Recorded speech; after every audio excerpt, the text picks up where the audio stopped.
हाय दोस्तों, कैसे हैं आप सभी। मैं डॉक्टर अनवेश फिर से अपने YouTube चैनल पर आप सभी का स्वागत कर रहा हूं और आशा कर रहा हूं सभी ठीक है, मस्त हैं।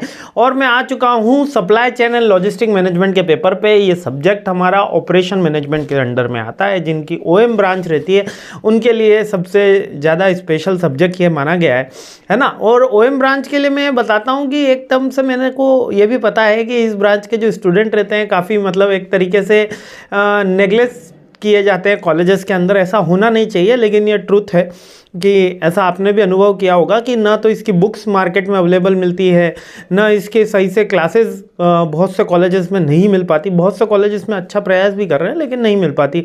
और बहुत से इसके अंदर वर्किंग प्रोफेशंस भी होते हैं, बीटेक वाले स्टूडेंट भी होते हैं जो यूजुअली क्लास लेना भी नहीं चाहते। तो दोनों ही बातें रहती है, लेकिन इसके ये बात तो फैक्ट है कि नोट्स ईजिली अवेलेबल नहीं होते और इंपॉर्टेंट क्वेश्चंस के ऊपर बच्चे बहुत ज़्यादा डिपेंडेंट होते हैं। इसके डिटेल वीडियो मैंने ऑलरेडी बना चुके हैं supply chain and logistic management के, आप वहाँ से प्लीज़ चेकआउट कर लीजिएगा। और इसके अंतिम प्रहार की सीरीज शुरू कर रहा हूँ मैं। 14 क्वेश्चन रहने वाले हैं और 14 वापस से आने वाले हैं। और यदि किसी को बुक की आवश्यकता है और अभी तक किसी का ऑपरेशन मैनेजमेंट की बुक नहीं परचेस करी, तो केवल ऑपरेशन मैनेजमेंट की बुक्स 2 बुक्स हैं, जिसमें supply chain and logistic management और दूसरा आपका subject operation planning and control का है। केवल 199 रुपीज़ में ई बुक्स आपको अवेलेबल हो जाएंगी। डिस्क्रिप्शन बॉक्स में लिंक है, आप बाय कर सकते हैं। पहला मोस्ट इंपॉर्टेंट क्वेश्चन क्या है, स्टेजेस ऑफ सप्लाई चेन। अब ये सप्लाई चेन होती क्या है। सप्लाई चेन का बेसिकली जो हमारा मतलब निकल कर आता है, आपको पहले सप्लाई चेन का बेसिक मीनिंग याद कर लेना है कि बेसिक मीनिंग क्या है। मैन्युफैक्चरर से कस्टमर तक जिस वे में जो गुड्स है, फिनिश गुड्स है, वो पहुंचाया जाता है, वो सप्लाई चेन के अंदर में आता है। अब यहाँ पर होलसेलर भी हो सकते हैं, रिटेलर भी हो सकते हैं, एजेंट भी हो सकते हैं। डिपेंड करेगा कैसी सप्लाई चेन आपने चूज करी है और कौन सा ट्रांसपोर्टेशन लॉजिस्टिक मीडियम लिया है। क्या एयर ट्रांसपोर्ट हो रहा है, क्या रेलवे से हो रहा है, क्या बाय रोड हो रहा है, क्या बाय ओशियन हो रहा है। तो कौन सा ट्रांसपोर्टेशन मोड आपने लॉजिस्टिक मोड लिया है और कितने होलसेलर रिटेलर्स ये जुड़े हुए हैं। तो ये होता है पूरा का पूरा सप्लाई चेन। अब इस सप्लाई चेन को मैनेज करना, उसमें बहुत सारे एलिमेंट्स है कि कितने होलसेलर होने चाहिए, कितने रिटेलर होने चाहिए, कितने एजेंट होने चाहिए, कौन सी सप्लाई चेन ली जाए।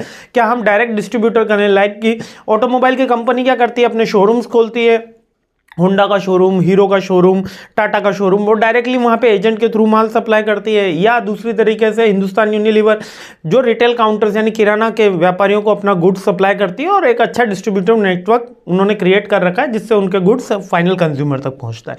तो यही सप्लाई चेन मैनेजमेंट को कैसे हमको मैनेज करना है, उसके लिए कौन कौन सी स्टेजेस होती है। मतलब कि सप्लाई चेन मैनेज जब हम कर रहे होते हैं हमारे प्रोडक्ट के लिए, अब याद रखिएगा ये क्वेश्चन आप राइट कर रहे हैं तो आप ये समझिएगा कि आप एक कंपनी के ऑनर है और आपको आपके प्रोडक्ट को कस्टमर तक पहुंचाना है। इसके लिए आपको सारी नीड की जरूरत है।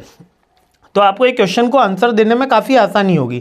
पहला कहते हैं कि जब भी हमको सप्लाई चेन अगर मैनेज करनी है तो सबसे पहले क्या करनी होगी, हमको प्लानिंग करनी होगी। प्लानिंग किस अकॉर्डिंग होगी कि कौन सा गुड्स हमको प्रोडक्ट प्रोवाइड कराना है। अब जैसे कि पेरिशेबल गुड्स होते हैं लाइक दूध, दही, मक्खन 1-2 दिन के अंदर ही पहुंच जाने चाहिए, है ना, उनकी शेल्फ लाइफ कम होती है।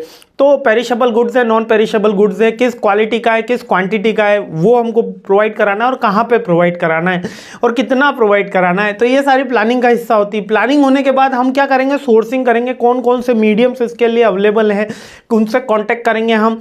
क्या हम डिस्ट्रीब्यूटर नेटवर्क से जा सकते हैं या हम हमारा प्रोडक्ट क्या करें कि डायरेक्ट मैन्युफैक्चरर से कस्टमर के थ्रू एजेंट के वाया सप्लाई करें। लाइक एमवे करके एक कंपनी है जो डेली यूटिलिटी के जो प्रोडक्ट होते हैं, एफएमसीजी के प्रोडक्ट होते हैं, वो एजेंट के थ्रू सप्लाई करती है ना। फिर उसकी प्रोक्योरमेंट की लाइफ क्या होगी, प्रोक्योरमेंट की लाइफ क्या होगी हमारे प्रोडक्ट की और उस सप्लाई चेन की भी। सप्लाई चेन में हम उसको कहाँ पे वेयर हाउस स्थापित करेंगे जहाँ पर प्रोडक्ट की शेल्फ लाइफ रहे, कहाँ पे उसको स्टोरेज किया जाएगा, वो प्रोक्योरमेंट। फिर हमारा प्रोडक्शन आएगा, उसके अकॉर्डिंग हम हमारी प्रोडक्शन की बात करते हैं। अब इकोनॉमिक ऑर्डर क्वांटिटी EOQ का इसके अंदर फॉर्मूला होता है कि 40 यूनिट की अगर कस्टमर ने रिक्वायरमेंट करी तो हम 40 यूनिट ही बनाएं, ये बेसिक आइडियल सिचुएशन होगी।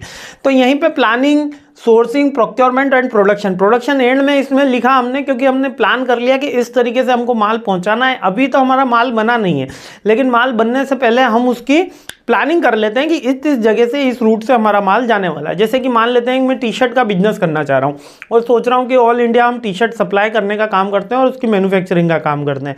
बहुत सारी कंपनीज है आपके ब्रांड टैग लगा के आपको टी-शर्ट की सप्लाई कर देंगे जो क्वालिटी आप बोलेंगे, या आप खुद का मैन्युफैक्चरिंग प्लांट लगाते हैं। तो पहले हमको ये करना होगा, डिमांड एनालिसिस करना होगा, किस मार्केट में हमको सेल करनी है, किस कॉस्ट में सेल करनी है, कौन सा हमारा टारगेट कस्टमर होगा, क्या हम 100-200 रुपए की टी शर्ट बेचना चाह रहे हैं, 1000-1500 या 2-2500 की टी शर्ट बेचना चाह रहे हैं। तो प्लानिंग के बाद सोर्सिंग, सोर्सिंग के बाद प्रोक्योरमेंट, फिर प्रोडक्शन, प्रोडक्शन करने के बाद फिर हम इन्वेंट्री मैनेजमेंट पे बात करेंगे कि जो हमारी सप्लाई से डिमांड आ रही है क्या हम उसको मैनेज कर पा रहे हैं, यही प्रोक्योरमेंट पे, वेयर हाउस पे बात होगी। फिर हम उसका डिस्ट्रीब्यूशन कर देंगे, डिस्ट्रीब्यूशन में हमारा सप्लाई चेन ट्रिगर हो गया, अब हमारा प्रोडक्ट कस्टमर तक पहुंचने लग गया, फिर पॉइंट ऑफ सेल तक पहुंच गया, जैसे डिस्ट्रीब्यूशन होगा पॉइंट ऑफ सेल तक पहुंच जाएगा। और फिर आफ्टर सेल सर्विसेज, अगर कोई प्रोडक्ट है उसका रिटर्न की क्वालिटी या हमको कोई after sale services guarantee warranty हम दे रहे हैं तो आफ्टर सेल सर्विसेज में आएगा। और फिर हम हमारे इस पूरे के पूरे तंत्र को बार बार क्या करेंगे, चेक करेंगे और एक रिटर्न मैनेजमेंट भी क्रिएट करेंगे, जिससे अगर कोई प्रोडक्ट वापस आना चाह रहा हो, यानी कि कस्टमर रिटर्न कर रहा है, तो वो आ सके। तो बेसिकली सप्लाई चेन मैनेजमेंट के अंदर हम पहले प्रोडक्ट की प्लानिंग करते हैं, फिर हम सोर्स देखते हैं कौन कौन से सोर्स हैं, उसके बाद हम वेयर हाउस के ऊपर बात कर रहे होते हैं, उसके बाद हम हमारा प्रोडक्ट का प्रोडक्शन करते हैं, प्रोडक्शन करने के बाद फिर हम इन्वेंट्री मैनेजमेंट का भी काम करेंगे। इन्वेंट्री मैनेजमेंट करने के बाद हमारा क्या हो जाएगा, डिस्ट्रीब्यूशन हो जाएगा। इन्वेंट्री मैनेजमेंट हो गया, इसके बाद हम डिस्ट्रीब्यूट कर देंगे, डिस्ट्रीब्यूट करने के बाद क्या होता है, हम रिटेल सेल्स पे पहुंच जाएंगे, है ना। और फिर सेल्स होने के बाद आफ्टर सेल सर्विसेज, और लास्ट में क्या हो गया आपका, रिटर्न मैनेजमेंट। यदि कोई प्रोडक्ट की गारंटी वारंटी है या कोई टूट फूट गया है, अगर वो हम प्रोडक्ट रिप्लेस भी कर रहे हैं तो टूटा हुआ प्रोडक्ट भी वापस आना चाहिए ना, वही रिटर्न मैनेजमेंट। आई होप ये पॉइंट क्लियर हो गया होगा। बहुत इंटरेस्टिंग सब्जेक्ट है ये, और बार बार इससे ये क्वेश्चंस बनता है, सप्लाई चेन मैनेजमेंट के स्टेजेस बताइए या इसके फंडामेंटल्स बताइए, तो ये अपन को अच्छे से लिखना है। आइए अब नेक्स्ट क्वेश्चन पे हमला करते हैं। सीरीज़ वापस 14 की है और जल्द से जल्द ये सीरीज़ कंप्लीट करते हैं। जय हिंद।